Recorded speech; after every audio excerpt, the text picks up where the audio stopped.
Hi, I'm Nicole Scott for Netbook News, and here we have the Acer Aspire One 756. I'm really excited about this 11.6-inch netbook because this is the device that is kind of redefining the category. We're seeing a lot of new ultra portables, netbooks, whatever you want to call them, coming out with other CPUs other than the Atom. So this in particular is running the Celeron 877 and also comes with 2 Pentium versions. What exactly that means is if you bought this 3 years ago, this would be a mid-range notebook. So they're coming up and they're pretty interesting. Let's get right into the review to check this out. So the Acer Aspire One 756 follows the classic Acer netbook look. It has the same chassis as even the Acer Aspire One 722 that came out a little while ago, but that was on the Atom processor. So you can see that it doesn't have the rippled lid that some of the newer units are coming out with, but it does have an incredibly high glossy finish, which I dislike a lot. And when you open it up, oh, I have some geek benchmarks up there. Obviously we'll be getting to get benchmarks later. It has a super glossy display. But the thing is that if you compare this display to the average netbook, this is actually 1366 by 768.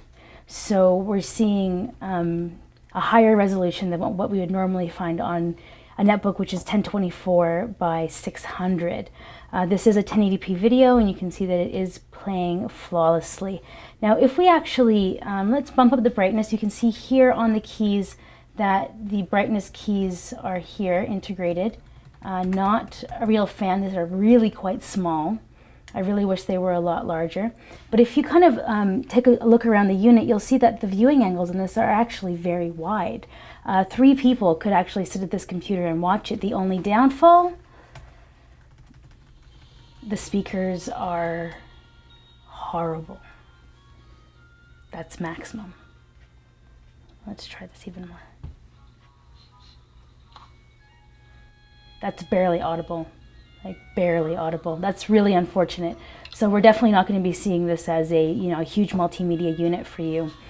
But anyways, let's pause this and get back into the device itself. It has a single trackpad, which they've really improved on this trackpad since the earlier designs of this unit. It's not glitchy, it's very accurate. I'm really quite fond of it.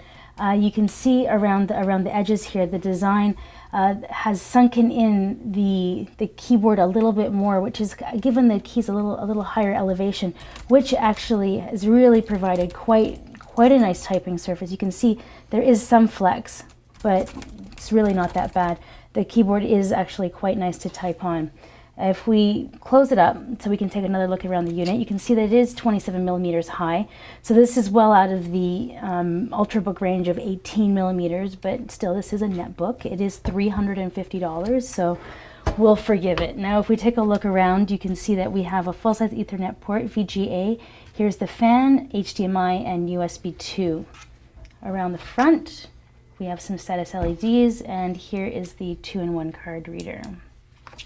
Around the other side, we have a 2-in-1 audio headphone microphone, 2 USB 2.0s, a PSU, and a Kensington lock.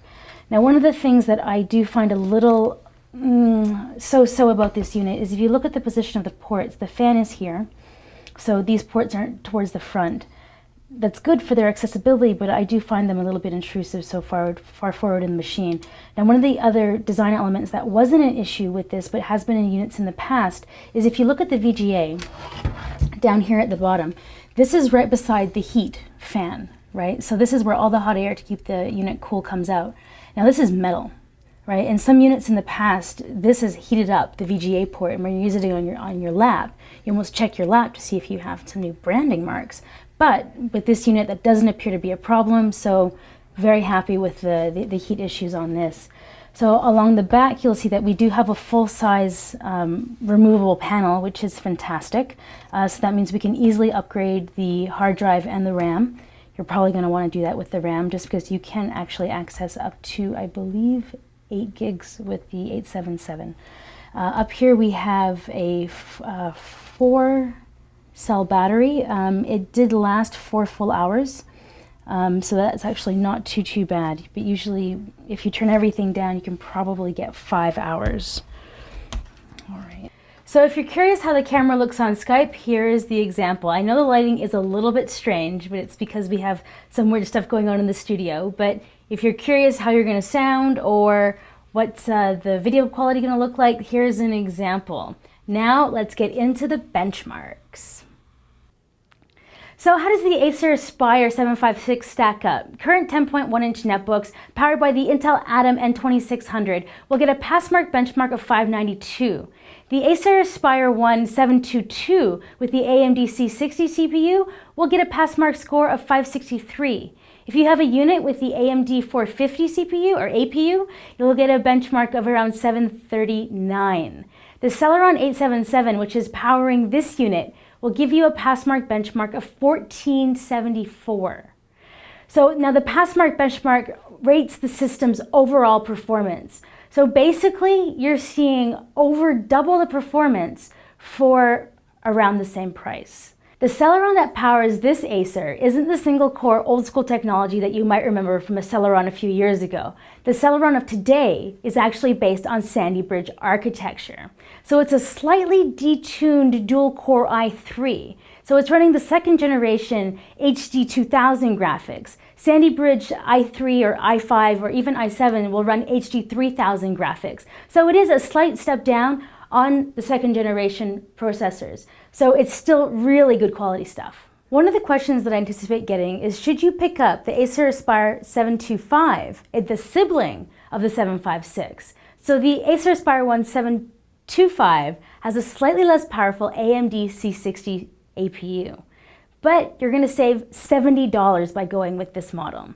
But you also get less RAM and a smaller hard drive along with the slower processor. The difference in speed is about double. And this is going to make a really big difference when you try to do something productive or substantial with your netbook. So my advice is, spend the extra money, get the better computer. So what's the final word on the Acer Aspire 1 756? Well, for a netbook, it has killer performance. The Celeron 877 processor has much higher scores than the Atom lineup and what AMD is coming forward with their Fusion lineup. So it's definitely a little performance powerhouse compared to every other netbook on the market.